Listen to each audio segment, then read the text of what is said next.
right now while I just go through a few housekeeping items. Everyone is muted. If you could please use the Q&A box. When you have a question, please go ahead and ask. Type it in there and I will read it to Jill. And then we will also have a Q&A session at the end. You will receive the slide presentation and the workshop recording tomorrow. If you have missed one off the list of this series, please email me and I will send it to you. And then please fill out the questionnaire sent after the workshop. This helps us improve our workshops for you and our education program. Next slide, Jill. So again, this is grant writing, our last workshop, and we are grateful to be sponsored by Coastal States Bank, and our partner, United Way of the Lowcountry, also helps. So next slide, I think, is all about you, Jill, if you're ready. Next slide to talk about yourself. Okay, I'm clicking, it's not happening. Okay, there it is. There you go. Perfect. Hi, thank you so much for having me, Ellen. I'm happy to be here and speaking about grant writing today. My name is Jill Dawson. I'm a program associate at the Community Foundation of the Lowcountry. For those of you who aren't familiar with us, we are a 501c3 nonprofit organization. We are a funder, and our mission is to strengthen community by connecting people, resources, and needs. And one of the main ways that we do that is through grant making. I have been here in this position for about 5.5 years, and I am looking forward to speaking with you about grant writing. As Ellen said, please feel free to go ahead and ask questions as we go, but there's also a reserved time for it at the end if you would like to ask questions at the end. So here's a little bit of an overview about what we'll be talking about today. The basics of grant writing. We're gonna assume that there are some beginners in the group, and then we'll go over some tips for finding and approaching potential funders, steps to creating a compelling proposal, and then some common mistakes and how to avoid them. And then we'll have that question and answer at the end. So some super high level grant writing basics is grant writing is the process of developing a proposal to request funding for a specific project or other expense. Grants should be a crucial part of your overall fundraising plan. Your fundraising plan should be diversified along with donations, corporate sponsorships, events, and earned income. And while individual donations may be consistent and smaller contributions, grants are often a larger, targeted, and focused cash opportunity for specific projects and programs. Receiving a grant can be a opportunity to enhance your nonprofit's credibility. If you get a grant from a well-known organization, it may signal to your donors or other grant-making organizations that if this organization has confidence in what I'm doing, you should as well. And it also gives an opportunity to increase your visibility in the community and can lead to more funding opportunities in the future. So how to find potential funders. There are a lot of different opportunities out there. The government has a lot of grant opportunities at the federal, state, and local levels. You can do some research on that via Google or your various government websites. I personally find government grants to be somewhat complicated, and they're very competitive and very structured. We're not going to cover those in this presentation, but please do know that they're out there. The foundation grants are what we're going to cover today, offered by private foundations, family foundations, and community foundations, such as the Community Foundation of the Low Country. We serve Beaufort, Jasper, Hampton, and Colleton counties.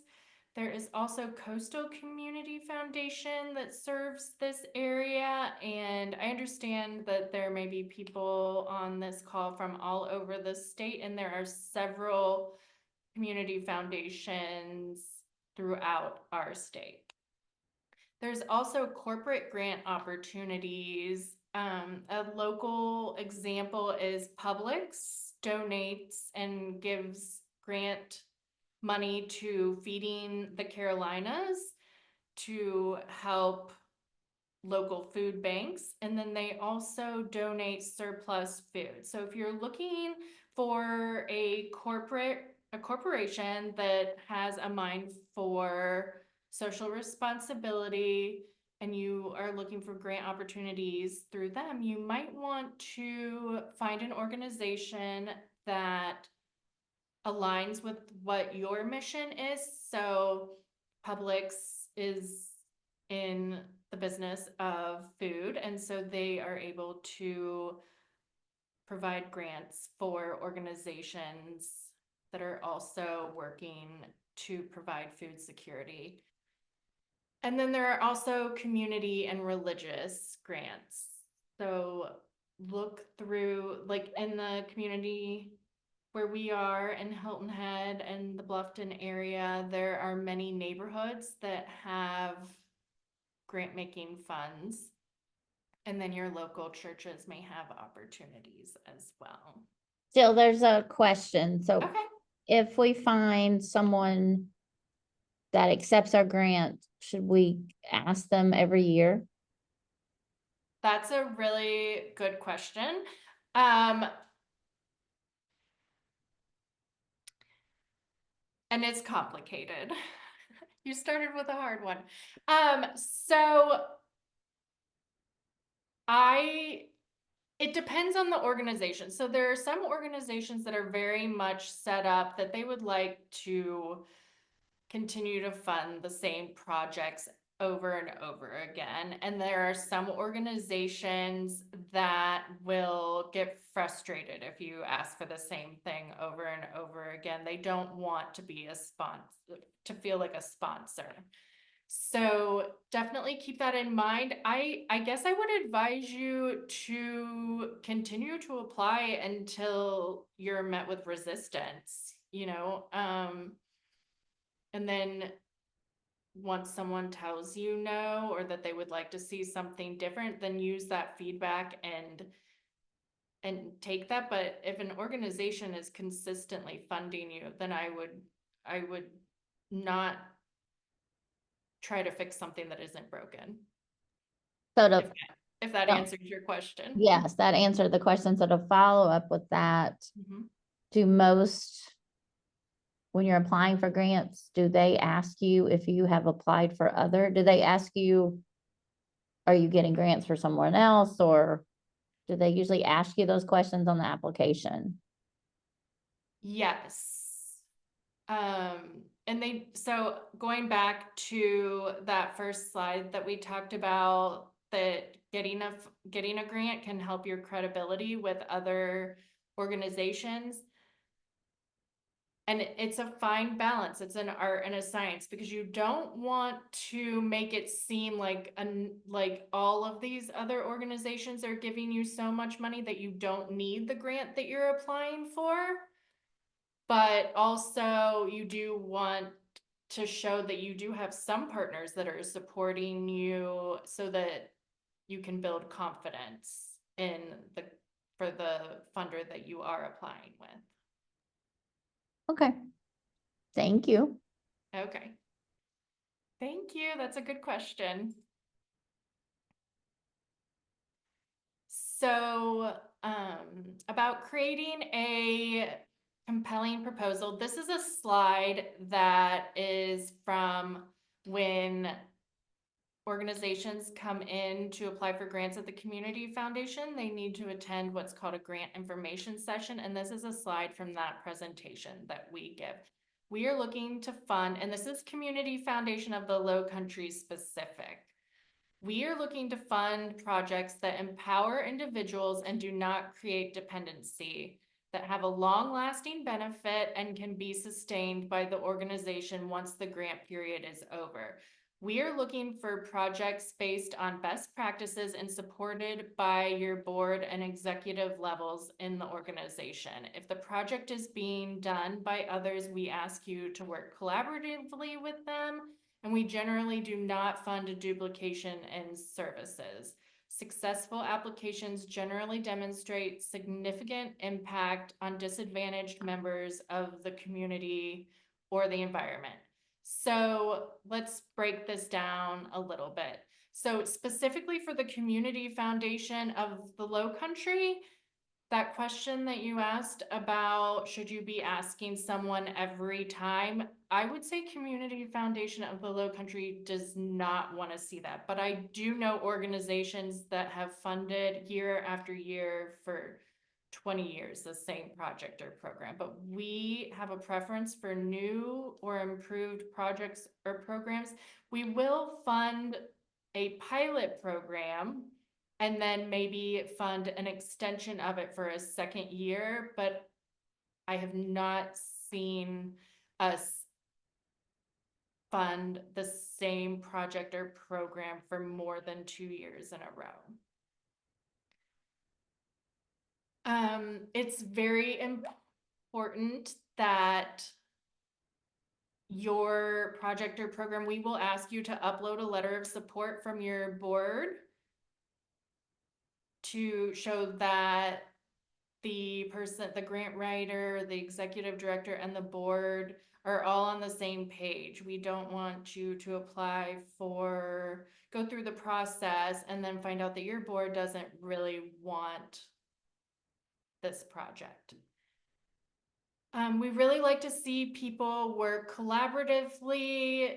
Now, that's not to say that there are not multiple organizations in an area doing similar work, but we don't want to encourage competitiveness. We like to see organizations working together and sharing resources. We know that in the nonprofit space, that resources are limited, and if there are places that people can work together, we do love to see that.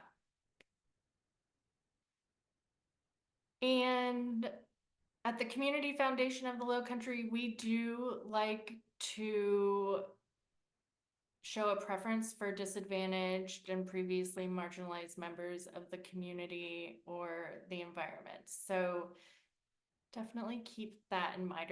There's a lot on that slide. Are there any questions about that? So we have actually two questions. I don't know if they necessarily go with this, but That's okay. one's about hiring a grant writer. Mhm. Is the grant writer paid exclusively out of funds separate for the money obtained from the grant? We do not usually fund, so we may get to that later in the Mhm. slides, but we don't fund operating expenses. You Right. will need to pay for the grant writers separately. Right, separately. For us. Right, because I know that some grants, you can get grants for operating expenses, but it has, like you said, so it should go into your budget as operating expenses when you do that. Okay. Yes. And there are some organizations in our area that will fund operating expenses, Mhm. but even in the operating expenses space, typically not a development type position. Right, it's very specific, because I know the ones that score that we have done, like from banks specifically, like when we've obtained bank grants from banks, they're very specific about that operating position, whether it's maybe doing marketing or administrative, et cetera. Yes. Okay, perfect. Next question. I learned a lot from the book, How to Write a Grant by Meredith Noble. If a nonprofit is looking to get an introduction to a private foundation that requires an invitation to apply, what is the best way to do this? And who could you go to for connection introduction if you don't know anyone? How are you going to network those contacts? Well, at the Community Foundation of the Low Country, you do not need to have an invitation. I cannot speak a lot to private funders, but I guess I would attend as many networking events in the area as you can, or maybe attend an event where you know that group of people may be, and try to make an introduction that way. Maybe on LinkedIn is a great way to network, but just try and find yourselves in the same space as those people. But for the Community Foundation of the Low Country, everyone who is a 501c3 or equivalent is welcome to apply. There are some specific funds within the Community Foundation of the Low Country that an invitation is required, but that is just because that group may have a theme for the year and are only inviting people that or organizations that do that kind of work. So if they are focused on mental health for that year, they may only invite mental health organizations. Does that help? Yes, no, I think that's great. And I agree with that. Just as networking events that have like mine, or even like your chambers, wherever you are, your chamber of commerce, those are great networking events. And they may also have directories listed if you're a member of organizations like that. Perfect. Thank you. Okay, we're gonna go on to the next slide. So grant writing is a lot like your third grade writing class, where they taught you how to write with the 5 W's, the who, what, when, where, and why. So you're gonna want to make sure in your grant proposal that you're saying who will benefit from this project. What are you hoping to achieve? What is the timeline, or when is the timeline? Where is the location of your project? And try and be as specific as possible, and why this project matters and why your organization is the right one for it. And I really think that this why is the most important. I tell people when I am talking to them about writing a grant is make sure that at the end of your grant, in your application, you say why, with the limited amount of funds available, that your project matters the most and should be funded, and why you are the best organization to be doing this project. So with the limited funding available, why is yours the one that absolutely should be funded? So make sure you are answering those questions. Be clear and concise. Use simple language and avoid jargon. So our grant committees are very smart people, but they don't necessarily know the jargon that is specific to your industry. So make sure that when you are applying that you spell out any acronyms. Try not to use acronyms. And if something is a jargon that's specific to your industry, make sure just that you explain what that is early on in the application, because you don't want them to be confused and have to go searching for more information and get frustrated with your application because they don't know what something means. This is telling a story is my favorite part of reading a grant application. I like to connect emotionally to the problem and hear a story about a specific person or a specific small group of people that you're going to be helping and how you're going to solve the problem. That being said, it is also important to include data, but I think that there is a really important balance between data. Use statistics and evidence to support your case, but don't overuse them. So make sure it's not full of statistics to the point that we're just overwhelmed with the numbers. I would give us a statistic and then give a specific example of a person or a group of people that are within the statistic. And then make sure you align with the funder's goals. Look for what this particular organization is looking to fund, like that slide that I shared with you that's our funding priorities. Make sure that you are, because you may be using similar information to apply for more than one grant opportunity, but make sure you are making those tweaks that target specifically the organization that you are applying for this grant. There's a question about the data. Okay. Should graphs and charts be used if they're appropriate, or is that too much?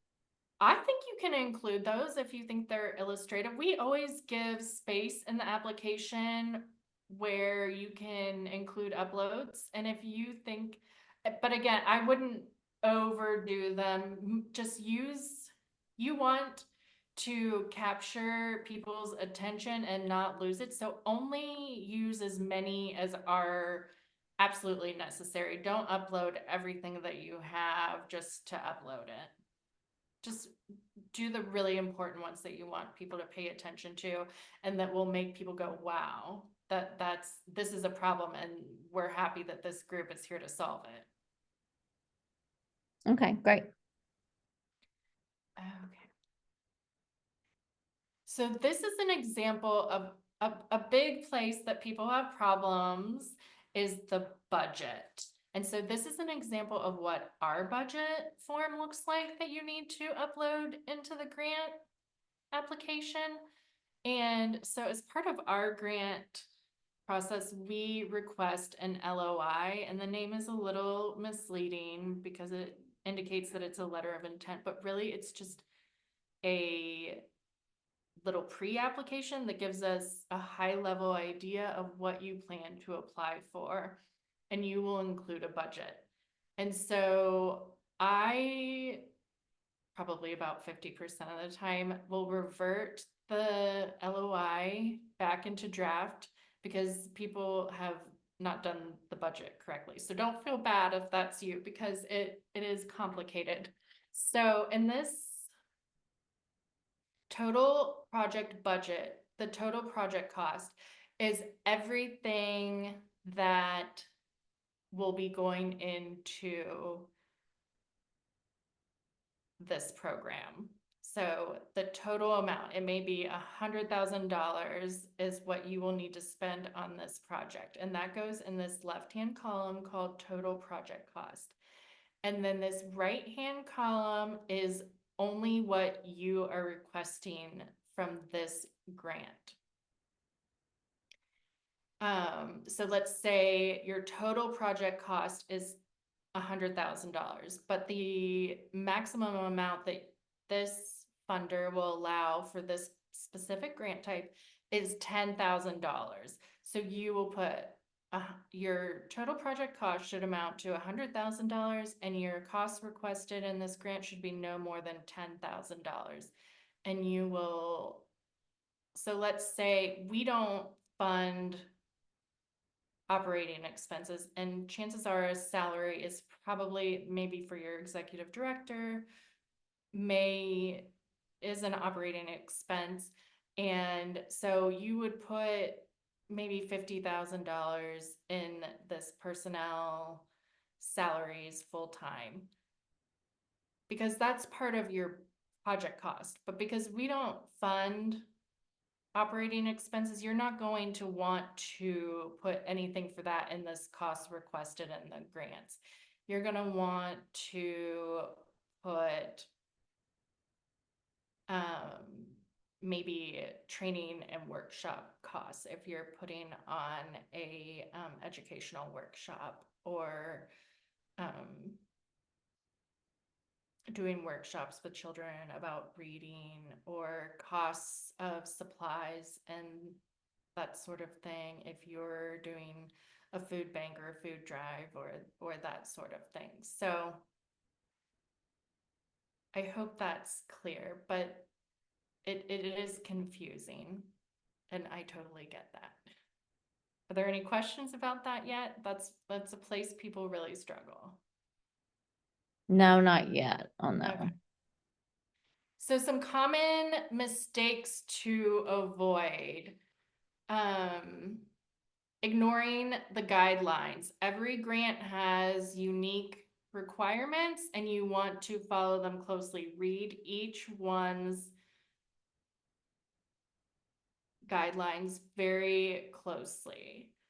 And a lack of focus. We talked a little bit about that. Avoid trying to fit too much into the proposal. If there are questions, they will ask, but don't overwhelm with statistics. Just try to include the really important information and keep it concise. And the weak evidence that goes along, it's a fine line between a lack of focus and weak evidence, because you're going to want to tell a story and also provide data to back it up, but you're not going to want to have too much of either. You want it to be a good balance. And then funders need to understand how you will measure your success. So there's going to be in almost all applications, and this is the second place that people can struggle other than in the budget, is understanding measurable outcomes. And so I have prepared a definition of a measurable outcome. It is a specific quantifiable indicator that demonstrates the impact or effectiveness of a program or project. They are essential for evaluating progress and proving success, as funders want clear objectives from their investment. So I'm going to give you an example. Considering an after-school tutoring program aimed at improving the reading skills of elementary students in low-income communities. So a measurable outcome that you're going to want to include something similar to this in your application is that at the end of the school year, 80% of the students who attended at least 75% of tutoring sessions will show an improvement of one reading level on the school's literacy assessment. So that is specific and measurable and achievable. And it's easy to track, and you can report back to funders, ultimately demonstrating the program's effectiveness and value. Now, there may be organizations out there that will be very disappointed if you don't meet the measurable outcome that you put. I'm here to say for the Community Foundation of the Lowcountry that it's more important that you have learned lessons and done a good job with being a steward of the funds that we've given you, than that you meet every goal that you said you were going to, because it's just as important to learn. But we want you to have something specific and measurable to write in your application so that we know you're goal oriented. Not every grant is going to be a success. And I'm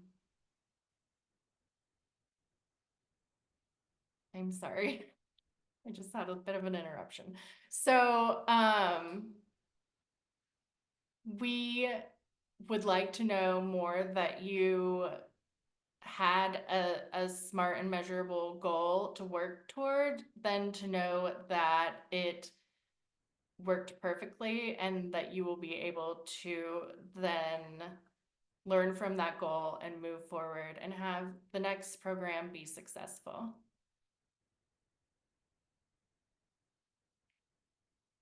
Whoops, I clicked too far forward.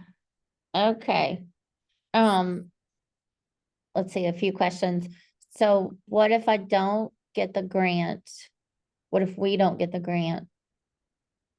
Do you all provide feedback to other places? I know some grant providers don't provide feedback, some do. Can you ask for it? Like why we didn't get it? Absolutely. So you will definitely hear from someone here at the Community Foundation about the grant. And sometimes it's just that there wasn't enough funding to go around, because we do receive a lot of requests, but you absolutely will. And we encourage you to ask as many questions as possible while you're working on the application. We are happy to provide that feedback as you're working on it. That's why I will send the budget back if there's an issue with it, because I want you to be able to put the best application possible forward. And so we're happy to work with you, meet with you, have a Zoom with you to work on building the best application possible that we think our committee would fund. So definitely reach out. And then so after we've worked through that process, you will absolutely receive feedback from someone here about maybe why you weren't funded, and we may, give a recommendation for how you might want to change it in the future. Or if we feel that maybe you're a really new organization and that you weren't quite ready for a request as big as what you were requesting, we have what's called organizational capacity grants that could help you with board development or to create a fundraising plan. Now, that fundraising plan does not include hiring a grant writer, but it may include a consultant to help you build a fundraising plan. So those sort of things that are capacity building that will help you figure out how to move forward and be more successful in the future. And often there may be a situation where you aren't fully funded, but they decide to give you a portion of your request. Someone just asked, did you call that a board development grant? Organizational development. And my colleague, Lisa Hodge, here at the Community Foundation, works with the organizational development program. And we also have, our organization is very focused on capacity building. And so we have some executive director leadership programs that happen from time to time and board capacity building workshops. So definitely get in touch with us or your local community foundation if you are not local, and see what sort of free or low cost professional development or organizational capacity building opportunities that are available. Another question, is there a website that we can go to that offers grants to nonprofits that explain their funding goals so we can align it to ours goals? So if there's a specific, I'm gonna start this, Jill. So if there's a specific organization, I would probably look at their mission statement.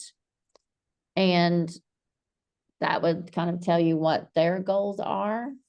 Don't you think, Jill, as far as a place to get started? Yes.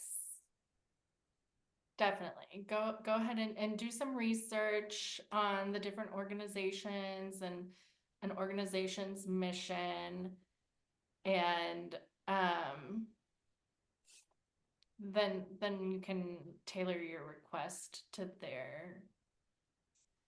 their goals. I think if you read what they're looking for, you can pretty quickly determine what sort of information and projects that an organization will want funded, and ask if you can go in and talk to them about. I know anyone here in this office would be happy to talk with someone about what our goals are and why, and it often they develop from the history of how the organization was started and how the organization evolved. Can you give out Laura's email address, or can I give out your email address? Someone's asking about more information about the training for the organizational capacity building. Yes, so it's Lisa Hodge that works with those, and her email is lhodge@cf-lowcountry.org. I'll go back to the slide that introduces me. So there's my email address, and hers is lhodge, HODGE, and then the same ending. Those are my favorite grants that we offer. They're one of the lower dollar amounts, but they can really help an organization to get started, and it's a great place to start. Another question about the budget. What if my organization's fiscal year is different than your fiscal year? Like, like most organizations, they'll award grants at a specific time and be distributed, correct? Yes, so we have for the organizational development grants that we talked about that Lisa works with, they are on a rolling deadline.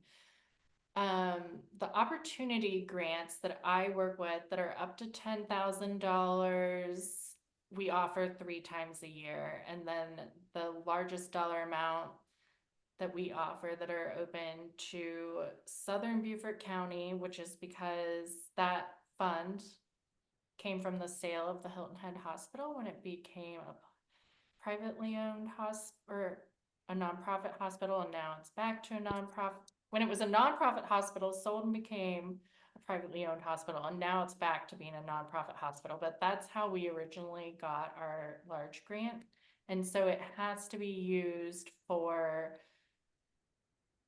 organizations who serve those who live or work in Southern Beaufort County who would have gone to the Hilton Head Hospital. So that's our largest grant making fund.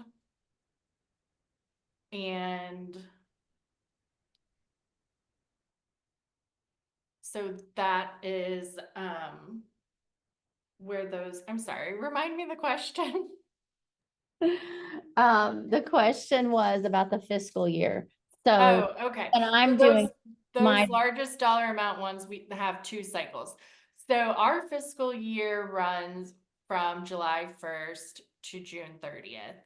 But you put in the information that is for your fiscal year, and we will understand that. You don't have to run with our fiscal year. okay. Someone asked if you could go back 2 slides.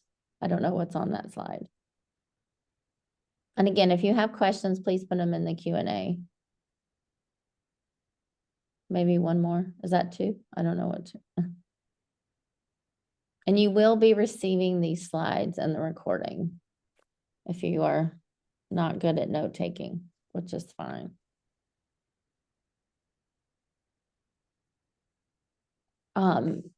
What about, I don't think you mentioned, maybe you did mention it and I didn't hear it, but just like in the storytelling part of it, I mean, definitely have someone proofread it, right? I think a lot of people with applications in general for all kinds of things always have someone else in your organization proofread. So yes, I recommend you have someone within your organization, but also someone outside of your organization, because we talked about, and maybe someone like maybe not your spouse or something who's very familiar with what you do and knows the lingo that you bring home and talk about every night, but someone who maybe isn't that familiar with what you do, to make sure that they can understand it. And what questions they have might be the questions that the committee might have. Yeah, it's a very good point. Good point. Does anybody else have any questions for Jill? Let me see, there was one more. I think that's it. I already asked that one that came in. Does anybody else have any questions? You can put them in the Q&A. And you also have Jill's email address. Jill, if you want to go ahead and go to the end, I'll start the end slides, and then if anybody else pops in with questions, we'll ask them. Oh, wait, here's one. See what happens? What tools and resource would you recommend to write grants, like to get started as far as the storytelling parts? If I've never done one before. Well,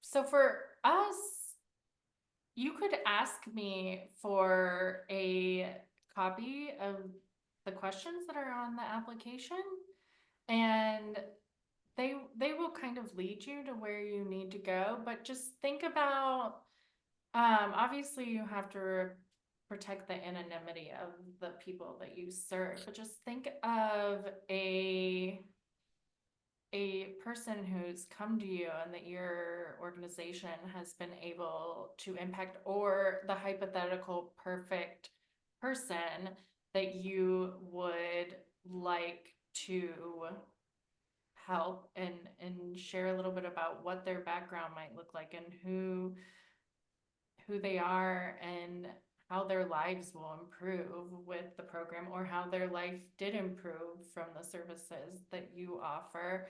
And you can really, I think,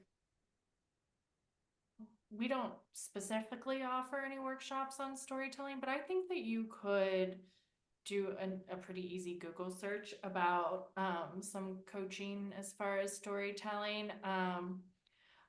I know this is maybe controversial, but I don't think that there's anything wrong with using AI or ChatGPT to ask it some questions to get your juices flowing about how you might tell a story. I mean, I wouldn't have them write your whole grant, but if you want to enter some ideas in there, it's a tool that's available to you. So I think it's okay to take advantage of it. Okay, we've got two more questions that came in. Do you recommend submitting a grant prior to a deadline or just by the due date? Is there any Oh. advantage to early submission? So yes, because if we see an issue with it, we might revert it back to a draft if you submit it in enough time for us to review it. So we have kind of some built-in deadlines, because the LOI that I talked about will be due a week before the actual grant deadline. But you do not have to wait until either of those deadlines to submit. And I recommend that you don't, just because I know it's human nature. People tend to procrastinate a little bit, but you don't want to be putting that much pressure on yourself. And you want to give yourself time to have someone within your organization and someone outside of your organization to proofread it. So I would, there's no advantage to submitting it early other than we might have time to give you feedback. It's not like applications that are in sooner are considered for funding before the others. They're all considered at the same time. But I recommend getting it in early, because there was that day that the electricity or the internet went out Right. around here, For the and whole world. things like that can happen. And we're reasonable people, and if we had a deadline on that date and we know that everyone's struggling, we will extend it. But we won't extend it just because you didn't give yourself enough time. So, definitely give yourself time. I would submit it. I would make a goal of submitting it at least a day early. Okay. Another question, thank you for the presentation. Have you heard of Grant Station?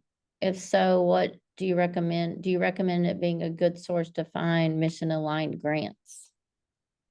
I'm not familiar with that. I guess maybe you can't unmute yourself and speak, I don't think, but I don't know about it, and maybe that's a resource you can share with the other people in this Yes, group, and they can all go check it out. yes, if you want to add it in the Q&A, I'll send it out with the materials. That is it for the questions right now. If you want to go ahead and I'll wrap up, and then if anybody else pops in with a question, I'll go to it.